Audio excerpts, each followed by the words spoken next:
ውስጤ ተቸገረ ማን እንደሷ ላለው መልሼ እንደገና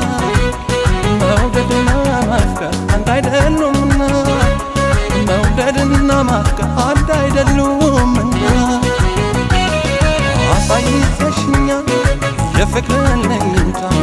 ለኔና አንቺ የሚሆን ከየትም አይመጣም አባባል አይደለም ተረዳሁት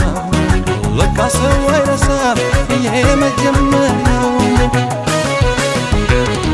ናፈቅሽኝ ገናዬ